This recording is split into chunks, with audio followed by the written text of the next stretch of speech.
Lucy, what is it again? Is it the baby? Did the baby kick your liver? Lucy held her chest and whispered, I want to touch a goat. Frank blinked twice. You say waiting? Goat? She nodded. Yes, a real goat. I don't want to eat it all. I just want to touch it. I want to feel its ears. I want to smell it. Frank took a step back. You want to smell goat? Ah, you can't be serious, Lucy. Frank was enjoying the sweetest sleep of his life. He was deep in dreamland, lounging by a beach, sipping fresh coconut water with his Nollywood crush, Genevieve Nnaji, who was fanning him with a fan made of palm frond and calling him Sweet Frankie when he heard, Frank, Frank, wake up! He turned and mumbled, Lucy, Biko, let me sleep small. But Lucy was not hearing that. Her voice became louder. Frank, get up now. If I don't eat akara and agege bread this moment, I will just faint here. Frank sat up with confusion dancing in his eyes. Lucy, what did you say? I said, if I don't eat akara and agege bread now, me and this baby will just perish. Frank looked at the wall clock. Lucy, it's 1:38 a.m. Who dey fry akara by this time? Even witches dey rest by now. Lucy's lips began to shake. Tears welled up in her eyes like tap about to burst. So you want me to die? Is that what you are telling me? You want your wife and unborn child to collapse inside this house because of small akara? Frank jumped from the bed like someone that touched electric wire. No, God forbid bad thing. Akara you shall eat, even if I have to fry it myself. He wore a torn singlet, one mismatched pair of slippers, and dashed out into the night like a madman possessed. The compound was quiet. Lagos had gone to sleep. But Frank was on a mission. He walked from junction to junction, asking Okada men, security guards, and one very confused pepper seller. Oga abeg, you fit show me where I go see akara this night? Na for emergency, he asked. One aboki scratched his head and said, Akara, for this night? Oga, even me, I never see that kind thing before. If the thing dey hungry you too much, make you go back to sleep, go dream about am and eat am belle full for your dream, yeah? Wallahi, na only witch akara you go see this time, oh. Frank's hope of getting akara was fading before his eyes. He was even about to cry when he suddenly remembered. Aha! Mama Boniface, that widow that fries akara on her street in the morning and also in the evenings. I will try my luck there. He ran to her compound, knocked on her window like a man running from armed robbers. After a while, Mama Boniface's voice came from inside. Who won't collect slap for my door by this time? Mama B, I beg. I dey beg you in the name of God. My wife dey pregnant. She say if she no chop akara and agege bread now, she go die. Help me. I go pay you 3 times. After muttering something about young people and their wahala, Mama B came out and said, we are one start to dey fry akara by now. This one na night now.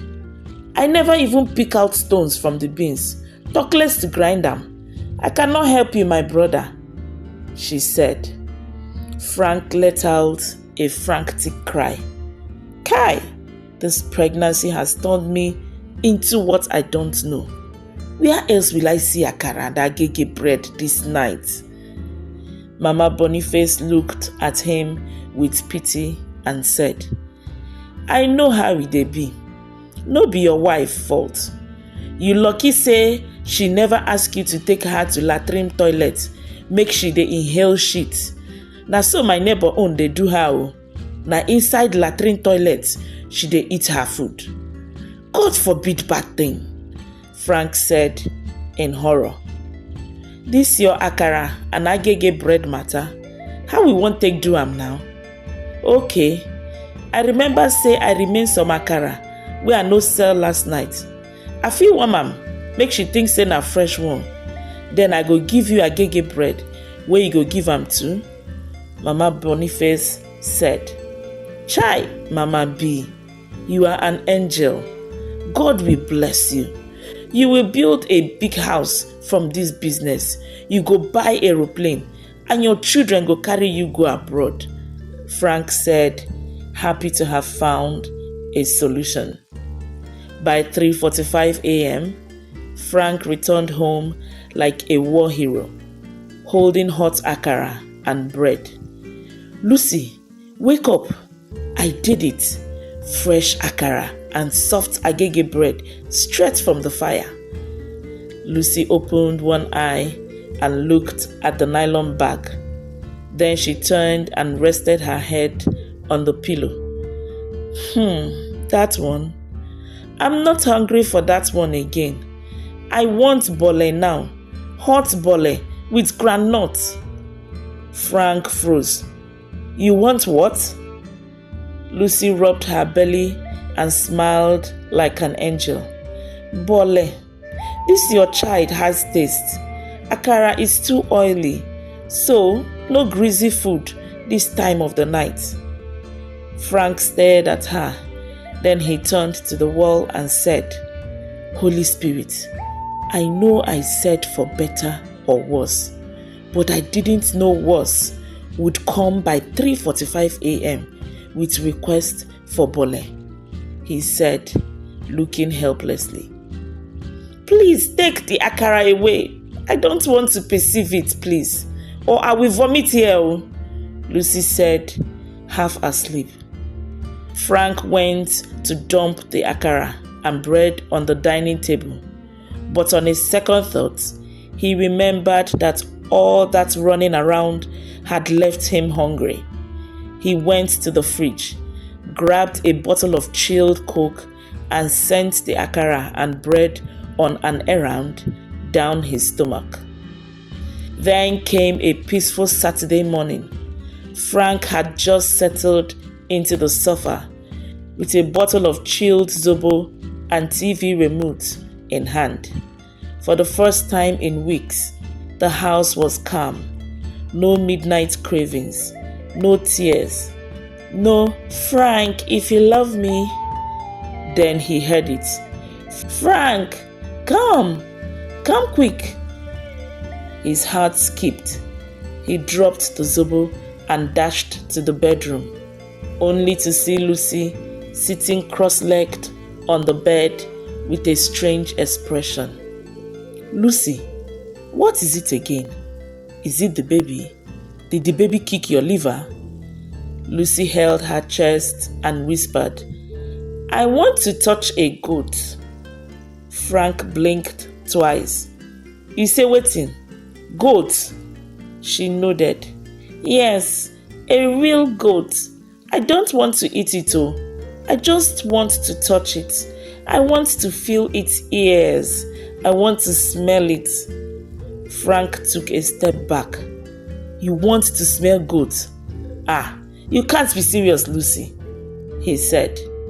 Lucy's eyes filled with tears immediately. I knew it.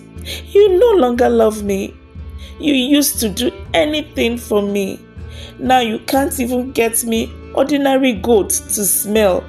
I did not get myself pregnant, I was in my father's house and you came and married me and asked me to be the mother of your children.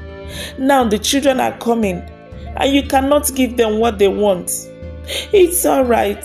Let me kukuma die and rest, Lucy said, letting out a loud cry. Frank rushed to her side. No, don't say that. Don't cry. I'll get you a goat, even if it's the one that talks.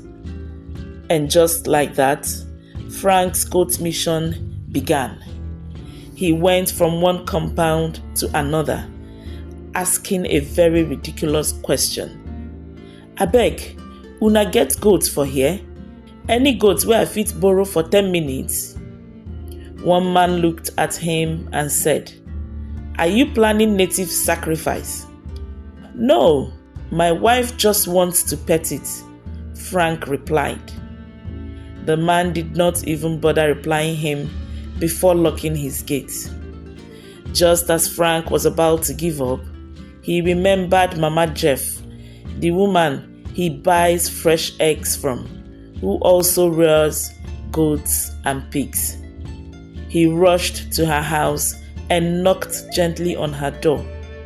Mama Jeff, please, I need small favor. I want to borrow your goat. She eyed him suspiciously.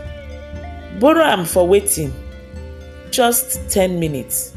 My wife wants to touch it. She said the pikin wey she carry for belle wan touch goat. Abeg help me. Mama Jeff hissed. Na today pregnancy dey craze man. Come borrow this stubborn goat wey I name Onyekachi. But if this goat get small scratch, you go explain tire, no evidence. Minutes later, Frank was dragging Onyekachi the goat through the compound like he had a personal issue with it. Onyekachi, behave now, abeg, don't disgrace me. The goat bleated stubbornly and refused to move until Frank grabbed some long grass and offered it to eat. Finally, he got it to the house. Lucy, come out. See your goat too. Lucy rushed out, gasped, and screamed with joy. Oh my God! It's perfect! Look at the ears, so floppy. She bent down and started rubbing the goat's back like a professional animal therapist. Frank just stood there, hands on his head, watching the love of his life bond with a goat while neighbors peeked through their curtains. Have you touched it enough? Are you okay now? Can I return the goat? Frank said after what seemed like forever. Lucy looked up, glowing like she just received a proposal. Let's name him Chukwebuka. Frank nearly fainted. Chukwebuka? Lucy, this is not our goat. It belongs to Mama Jeff, and I promised to only borrow it for 10 minutes. Lucy sighed. Fine, take it, but promise me you will get me a rabbit tomorrow. Frank looked at the heavens and muttered under his breath. God, is this how Joseph felt when Mary got pregnant? Then came a quiet Tuesday evening. Frank had just come back from work, his tie still dangling from his neck, when he met Lucy sitting on the sofa, eyes wide and excited. Baby, she said, with that dangerous sparkle in her eyes. Frank froze. Oh Lord, what is it this time? Is it rabbit, monkey, or hippopotamus? Lucy shook her head. No animal today, but something more spiritual. Frank sat down slowly. I'm listening. Lucy leaned closer. Frank, I discovered something. Frank's heart started pounding. Please don't say you had a vision. Lucy grinned. I discovered that this baby only kicks when you act like a chicken. Frank blinked. Chicken, as in okuko. Yes, the moment you started sneezing like a chicken last week, the baby started kicking. And yesterday, when you yawned and stretched like that, chicken style, the baby did back flick. Frank, our baby loves pottery movement. Frank rubbed his face. So, you want me to start acting like chicken inside this house? Lucy nodded. Not just inside though, outside too. We need to know if it works in fresh air. If you love me and this baby, you will do it. Ta, Bafu. Babe, this one no follow. If there is something I did to you before that you want to use this pregnancy and punish me for, better say it. Which one is act like a chicken? Frank said angrily. Lucy started wailing like a child whose toy was snatched from.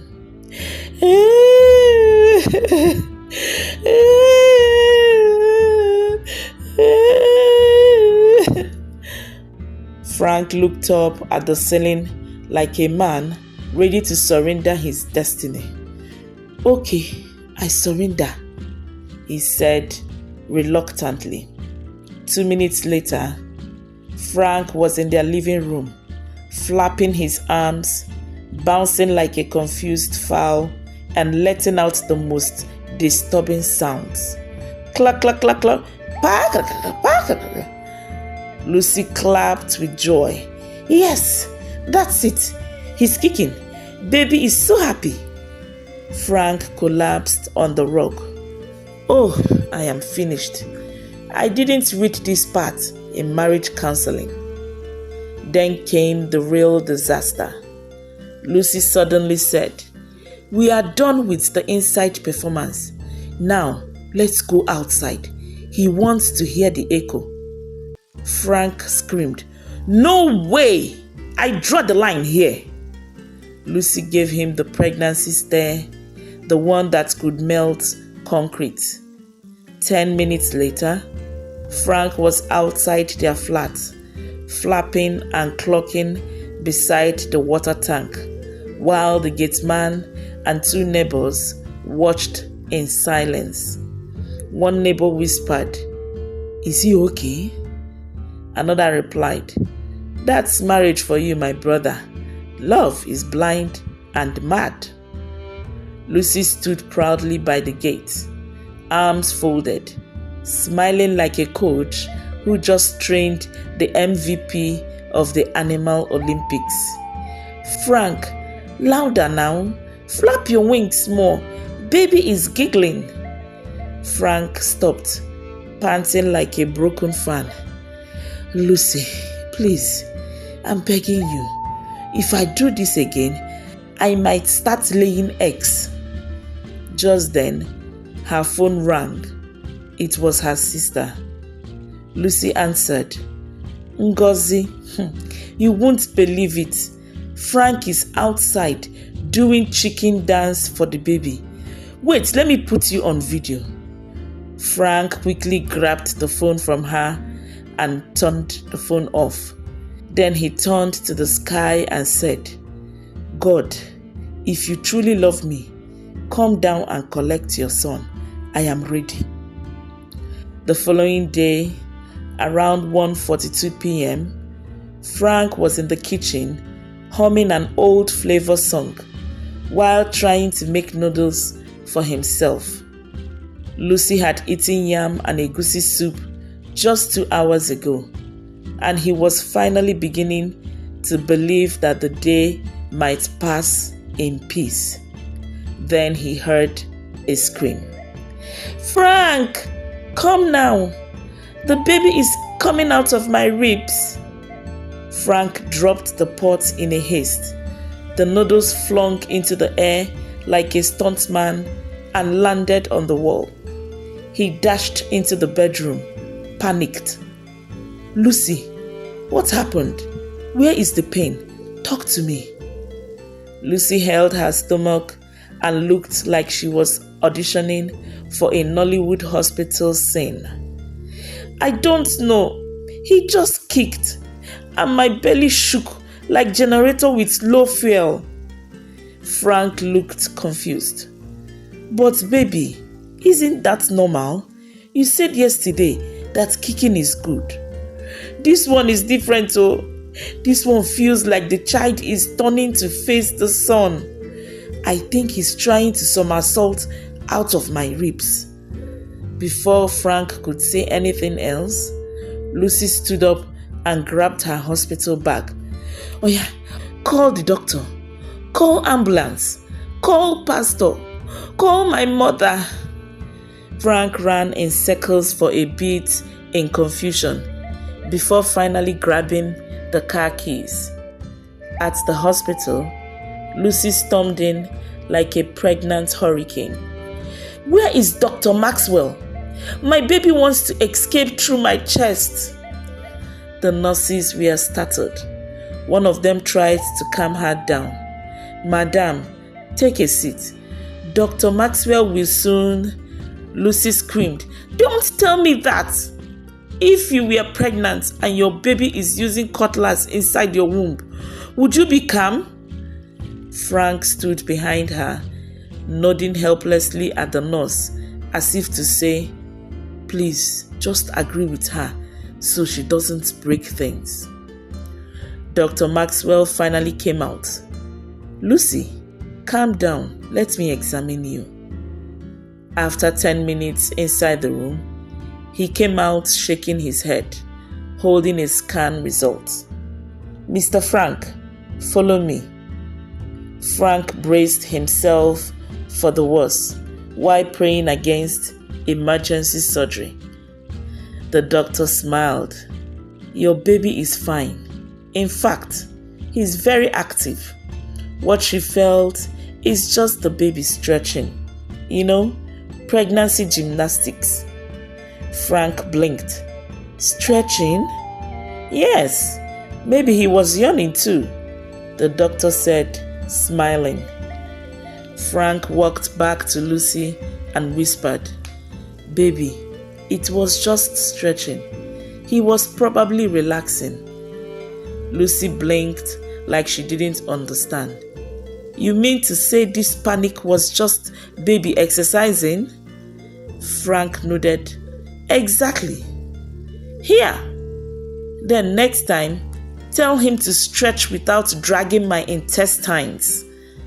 The attending nurse chuckled.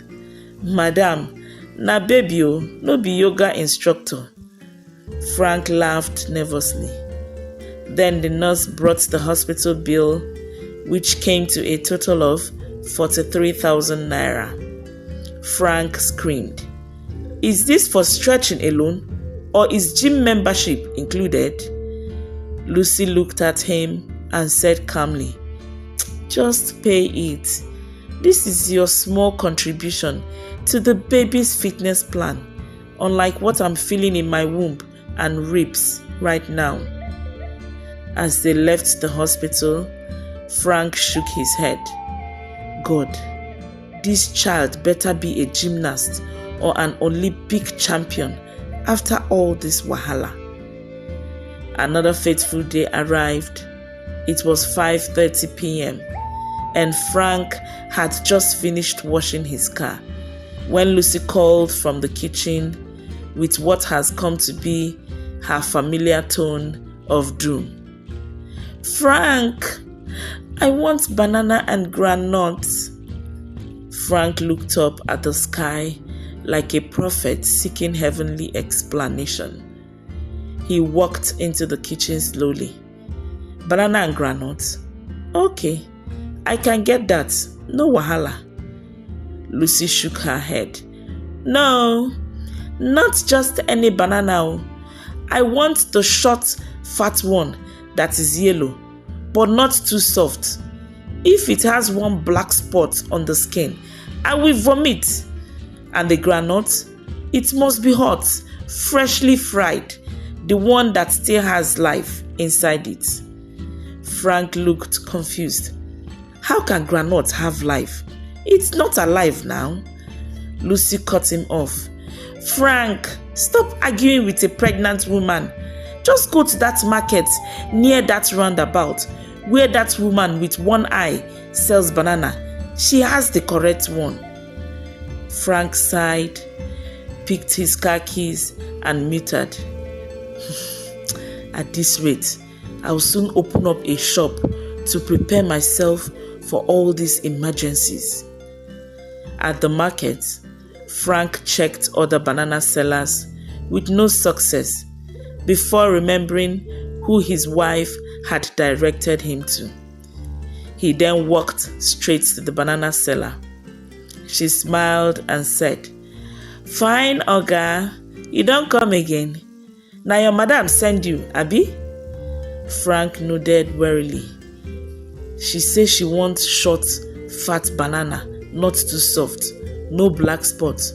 You get that one? The woman looked at him like he asked for banana from the Garden of Eden. Oga, na banana I dey sell o, no be customized bag. Choose the one wey God don arrange today, abeg. Frank looked at the bunch and selected one. Then he rushed to the groundnut seller. Madam, abeg, I need hot, fresh groundnut. Ah, you get luck, oh. I just fried this one, now, she said. Frank sniffed it suspiciously. But you know hot now. You know they even smell hot. The woman frowned. Oga, na nose you dey take use fried groundnut? You won't buy, abi you no wan buy? Please, package one cup for me, Frank said as he paid, jumped into his car and zoomed home. He entered the house like a hero. Lucy, your order has arrived.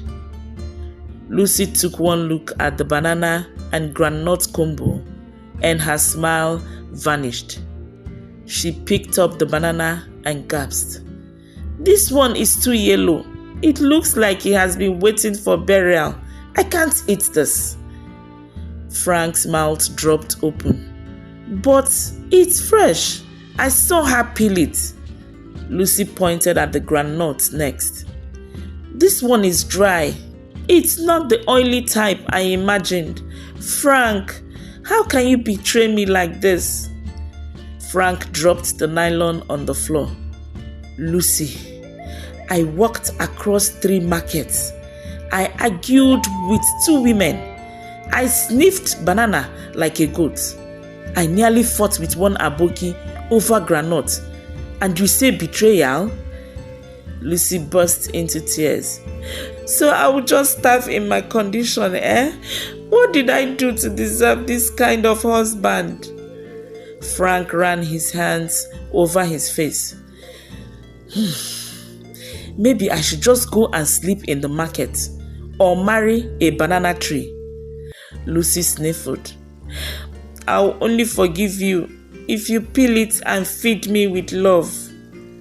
Frank stared at her, then picked the banana, peeled it slowly like it was an offering, and fed her piece by piece. She smiled. Aha! Now it tastes better. Frank whispered under his breath. Why won't it taste better when it is seasoned with my tears and sweat? Another Saturday morning came. It was 6:12 a.m. The neighborhood was still quiet, and Frank was deep in dreamland, smiling in his sleep, probably dreaming of a world without weird cravings and hormonal threats. Then came the voice. Frank! Frank's eyes opened slowly. No, God, please. Not now. Not today, he said in his mind. Lucy was sitting up in bed, rubbing her belly and breathing heavily like someone about to deliver twin lions. Frank sat up, eyes half closed. Lucy, what is it? What happened? She looked at him with desperation. My baby wants cold 50 cl Orobo Pepsi. Frank blinked. Pepsi. Yes, but not just any Pepsi. Oh. It has to be cold. And the 50cl bottle, the Orobo one, the one that costs like a Coca-Cola auntie. Frank looked at the time. Lucy, it's not even 6:30 yet. Who sells Pepsi this early? She started with her usual sniffling. So the baby will now die of dehydration because no one loves him? Is it my fault that he said he wants to drink Orobo Pepsi? Frank jumped from the bed like a ninja. He knew that tone. The Guilt Trip Express was about to leave the station. He dressed quickly and ran into the street like a madman on a holy assignment. At the first kiosk, the woman was still sweeping. Oga Frank, you come early today, oh. Wetin happen? Madam, I need cold 50cl Orobo Pepsi. Please, na emergency. She opened her fridge. I no get 50cl oh. Na only the 35cl small bottle where I get. Frank stared at the bottles. His spirit sank. Bring 2 bottles. I will combine them. Shebi they are cold. Very chilled. Nepa give us lights well last night, the woman replied. Frank paid and dashed home with the drinks triumphantly. He entered the bedroom like a hero returning from battle, holding both bottles in the air. Mission complete. Double Pepsi attack. 1 for now, 1 for backup. Lucy looked at the bottles. Then she frowned. Then her lips trembled. Then, like a Nollywood scene, she burst into tears. Frank panicked. Baby, what is it? Lucy pointed at the bottles. This is not 50cl. This is 35cl. Baby said he wants 50cl Orobo Pepsi. The fat one. The coffee one. The original thirst quencher. Frank stared at her. Lucy, it's the same Pepsi, just that it is divided into 2. She cried louder. But the baby wants to hold 1 big bottle. You want to deny my unborn child his heart's desire? Frank dropped to his knees. Lucy, please, it's too early for this madness. I have trekked. I have begged. I have combined sizes. This is not Pepsi again. This is persecution. Lucy sobbed into her wrapper. Just admit that you don't love me anymore. Frank stood up, held the 2 bottles, and drank from one in frustration. Okay, let the baby sue me then, he said as he gulps the Pepsi. Lucy gasped. You drank the baby's Pepsi. You are drinking baby's inheritance. Frank froze, the bottle still halfway in the air. Oh, dear Jesus, just take the wheel, he said, resigning to his fate. Okay, just manage this one. When other shops are open, I will get you a crate of 50cl. I promise, he said. Lucy looked at him and smiled. Give me jaw. Who wants 1 crate? You could not get 1 big bottle, and you are promising me a crate. She then took a sip from the bottle and said, Take it. I don't want Pepsi anymore. Let me lie down and listen to what else baby wants. Frank looked at her, shook his head, and walked out of the room. Then came an unusually quiet morning. Frank had just made breakfast, his best attempt at an omelette, and was ready to enjoy a rare moment of peace.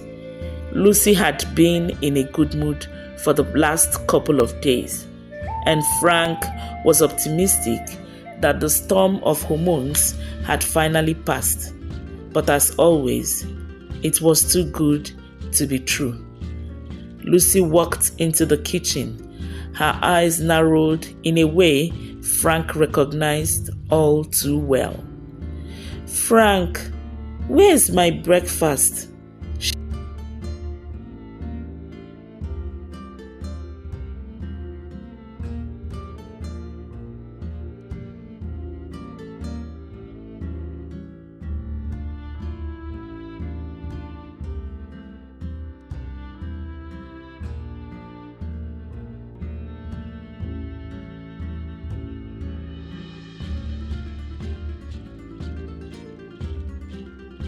All too well.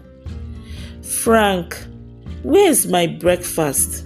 she demanded, her voice already carrying that dangerous edge. Frank, trying to keep things light, flashed a smile. "Right here, babe. I made you an omelette. You are going to love it." Lucy glanced at the plate with the omelette. "Omelette?" she said slowly. "Is this what you think I want to eat, Frank?" Frank froze. He had been up all morning, trying to get the omelette perfect. "What do you mean?" "It's eggs, just like you." Before he could finish, Lucy snapped. "Eggs? You think I want eggs? I need ice cream, Frank. Ice cream. Why didn't you get me ice cream? You know how important this is." Frank was caught off guard. The emotional shift was as quick as lightning. One moment, she was fine, and the next, she was spiraling into a craving frenzy. He quickly tried to recover. Okay, I'll get you the ice cream. Don't worry. I'll get you anything you want." Lucy's face softened for a second. "Good. And make sure it's vanilla, not chocolate. I don't want chocolate.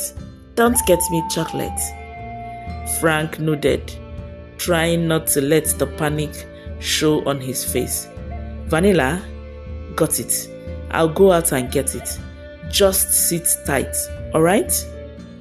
Lucy crossed her arms and sat down at the table, staring at the omelette like it had personally offended her.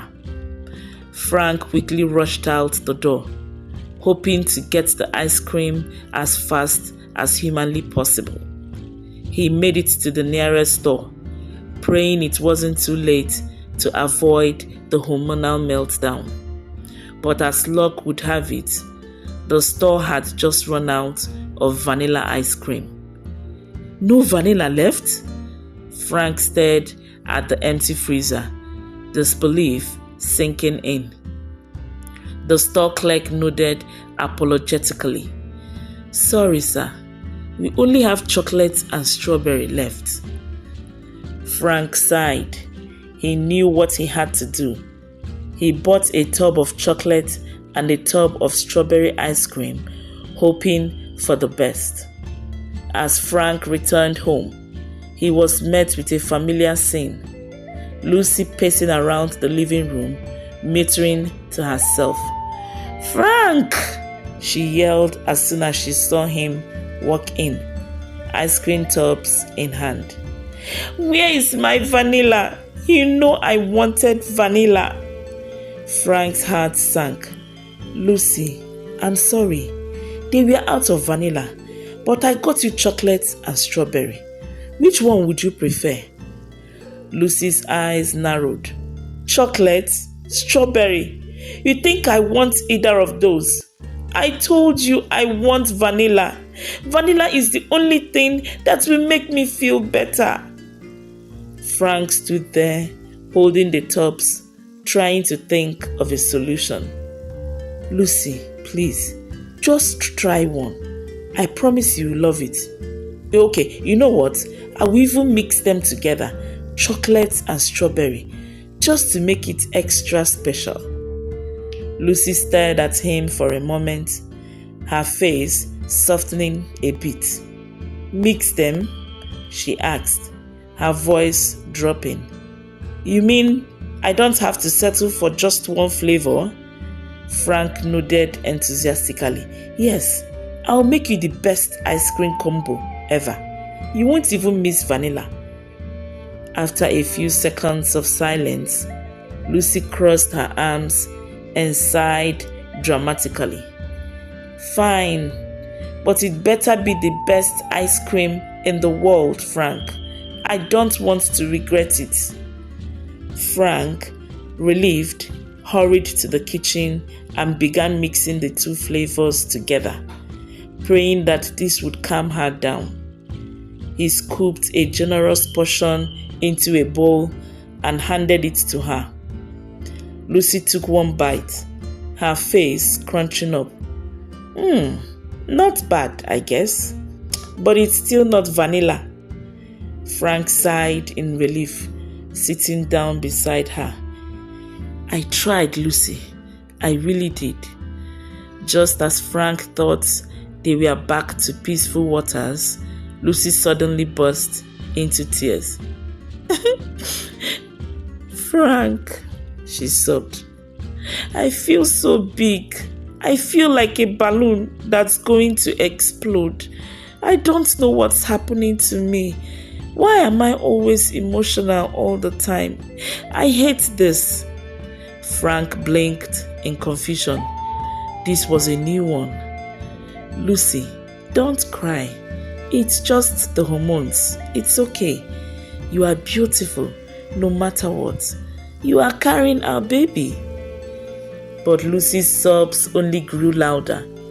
I don't feel beautiful.